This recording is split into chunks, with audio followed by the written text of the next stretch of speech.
Like I have behind me, I have a board there that's called How to Get Your Clients to Marry You. And a big part of that, like the core structure of that is high level.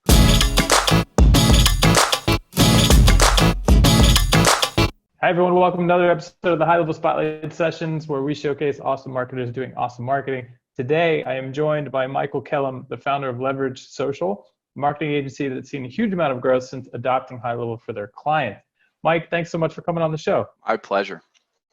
I think we have a little bit of a delay going on, so we'll just have to time our answers a little bit. But I'm super excited to talk to Mike because he comes from the internet service provider industry, which is very near and dear to my heart, as I'm actually a partner in a WISP, a wireless internet service provider here in Mexico.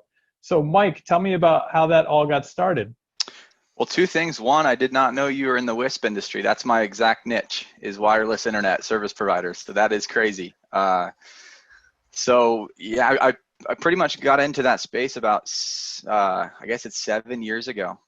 And how are we doing on audio, by the way? Is it coming through okay on your side? Yeah, I think there's just a tiny delay, but it's all good. Okay. Yeah. So yeah, like 7 years ago, I actually started doing door-to-door sales for Dish, and we did like 1,500 installs in 4 months, and we thought, oh, we did a pretty good summer. That was great. But then we got into the internet space, and we started learning like, whoa, we're actually capable of doing really big numbers. Like most WISPs, right? If they did 1,500 installs, right, in 3-4 months, that would just be insane growth for most. And so we discovered that a lot of our skills we had learned for selling TV and internet carried over to the WISP industry beautifully. And you pair that with like excellent online marketing and excellent, software, and it just seemed to be a match made in heaven. We've taken some clients like that, were bigger WISPs that were doing 300-400 installs a month, and we've doubled their sales, tripled their sales in some cases. And it's just been a lot of fun, and it's just felt very disruptive. And it's exciting to be part of something that you're disrupting a space. And yeah, so to clarify for the viewers, I think it's the reason that this industry is disruptive. And when he says WISP, he means a wireless internet service provider, someone who's using wireless technology to bring high-speed internet to your home, which has really opened up the doors, right? And so here in Mexico, we had a really cool project with a really remote village that we brought internet to that was really fun. But in the US, it's not just because the areas are really remote, but it's also because people are realizing, hey, I don't need all this bloat in my cable bill. All I really want is internet, right? And so it sounds like you started a company to capitalize on that. You figured out marketing, and then you became a marketing agency and said, hey, let's go sell this to other companies like us. When did you make that transition to a marketing agency? So it actually was about 3 years ago. And yeah, and it was we were in the satellite internet space first. And so the result we were doing high volume of sales in that space. And then we actually got hired by, I don't know if I should say their name for legal reasons, especially because the way it turned out is kind of funny. But the largest satellite internet provider hired us to pretty much duplicate what we were doing on a local level nationally. And they were, getting cost per acquisitions of like $200 to get an installed customer, and we, on a pretty large scale, showed them that we could get it down to $50, right? Cutting their cost per acquisition, by 75%. Or that might be bad math, but whatever that equates to. Yeah, it was crazy. Like we got in these awesome results, and then we were negotiating this huge contract for long term, and they decided, you know what? We can actually just copy this guy and cut him out of the deal. And that's exactly what they did. So good hard lesson. This was about 3 years ago that we learned. And then we were like, you know what? There's this wireless internet industry, and these guys we can take all the skill sets that we've learned and we can bring it right over to them. And, we do a few other niches as well, but that space has really been one of our favorites to just really expand into. And yeah, and high level has been a huge part of that too. So let's talk about high level in a sec, but I want to know, when you made that transition, what services did you decide to bundle up into the offering that you took to these companies? Is it all what's included? Yeah, good question. So it started off as lead generation, and then it came to a spot where it's like these guys can't close leads, and they didn't know they couldn't close them. So it took me about 6 months to convince our first big client to let us take over sales, where we could hire and train and all that. And it was pretty funny. The first client that we did that for, their sales team had closed 6 out of maybe 800 leads. So we gave them 800 leads, they closed 6. And I was telling him, like, guys, it's not normal. And he's like, these leads suck. They don't answer the phone. I'm like, dude, they don't suck. Watch, let me take control of it. So the next month when we took over sales, we had 1.5 salespeople-ish because they were making a transition. But we closed 158 deals. And then the second month we closed 301 deals. And now we average 300, 400, 500, a month for that client. So let's talk about this for a second, because this challenge is in every industry, right? You generate a bunch of leads. After a month or two, the client says these leads suck, and you're like, no, they don't suck. You guys don't know how to sell.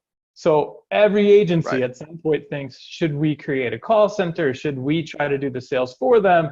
And it's a great idea, but it's hard to make the numbers work. So how did you make that happen? Did you focus on training their staff, or did you actually hire somebody just to do their sales? And what did that look like from a numbers perspective? So you're so right. It was a real leap, because I was thinking, you know what, the management could be really high on this. The cost could be thrown way out of whack. We have to perform so much better, so many times better than their sales team will, to make the numbers make sense. Mm-hmm. And luckily what I found is that most WISP, wireless internet service provider, the salespeople are just order takers. That's all they're trained to do. They're not paid commission. They're just paid hourly. They don't really care how many sales they make in most cases. They just take orders when sales come through. So luckily the bar was set really low, but I did have to find very hungry, solid, ethical, accurate, good salespeople. And, and what was interesting is the numbers really worked out, because we were able to really increase our price tremendously. And the value, because the lifetime value of a internet customer is very good. It's excellent, and so the numbers totally made sense.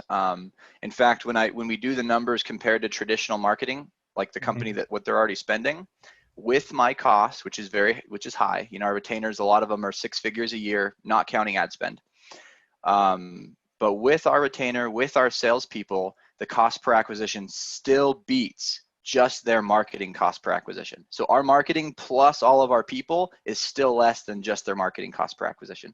So they're able to grow so much and add so much value and human energy to their company, and still be paying less money than what they're used to.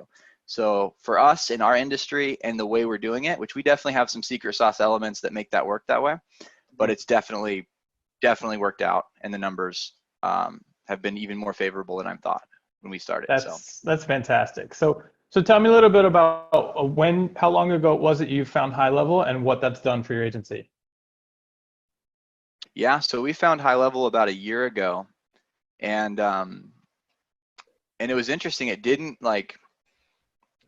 it took a little while to click. I'd use it and we'd send leads through it, and we'd incrementally add things as features came out, because we got on pretty early in kind of minimal viable product stage.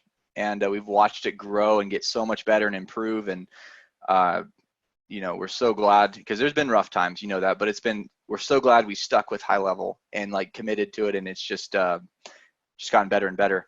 But it really became one of the main focus points of our company probably about 6 months ago. And part of it was that we realized we could get through HighLevel, we could become part of their mission critical elements of their business, right? So we just have to get their sales team using HighLevel. We just have to get their website connected to HighLevel, and then all of the marketing features that HighLevel builds, we actually in a roundabout way will get credit for, right? Where if we just are like, hey, let's set you up on Pipedrive, hey, let's set you up on Salesforce, it's kind of like, hey, thanks for the referral, but we're not paying you for a referral. That's weird, right? But literally by us being able to use HighLevel and our brand, our implementation of all of our marketing strategy, we get credit for it. And so we become part of these companies' mission critical elements, which pretty much make us behind me I have a board there that's called How to Get Your Clients to Marry You. And a big part of that, the core structure of that, is HighLevel. And so, there's that piece of the pie, if you will. And then the other piece is that for us, we've become where we focus on the wholesale, right? I want to focus on the whole thing, not just lead generation, because I think that's the next step for marketing, or some marketing agencies that have a certain skill set. And you build your whole sales team, you build your whole sales processes around a CRM, right? So now HighLevel is our key software for that, and it's our key software for retention. Yeah, so our loyalty and our buy-in is very high, 10 out of 10. Nice. So that's great to hear. So I've got one more question from you, which comes from Dan, who is my partner in the YSP, who lives in Denver, Colorado, and his business has been booming since he went all in on it. And so he feels like, and I feel like this is a common question I hear from people in all sorts of industries is, hey, my target customers are older, and therefore they're harder for me to reach on social media. I feel like it doesn't really work for the older demographic. Do you agree with that? Or do you do solely online, or do you also bundle in traditional media as well to reach the older generation? So I did traditional, are we speaking specifically for the WISP industry or just for in general? Okay, specifically. Let's start with WISP, yeah. Okay, so I did for my own stuff. I used to do yard signs and mailers, and those signs your installers stick in the yard that says, hey, we just switched to XYZ internet. And those things do work. For me, how I handle those things is I just recommend them. And then I'll write a protocol. And then I'll train their technicians, or I'll train their salespeople on how to do it.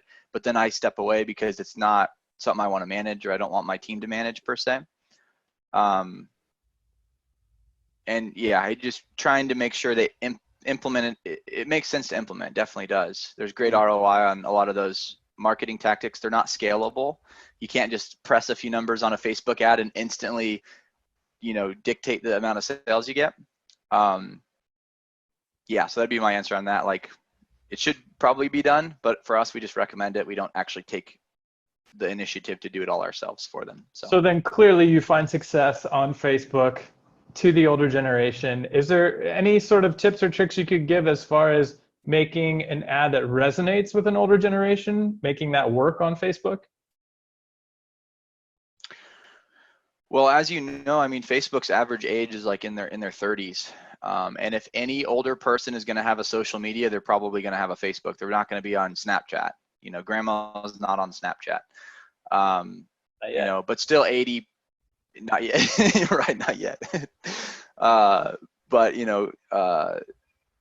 I guess I've never specifically just focused on that demographic per se. I just noticed we get ages of all types, and we can and we get large volume of sales. So however old they are, we're targeting 18 to 65, right? And as long as our cost per lead is good, and as long as our close rate is good, and install rate is good, how old they are. Then we're happy. Gotcha. Right, right. Yeah, as long as they pay their bill.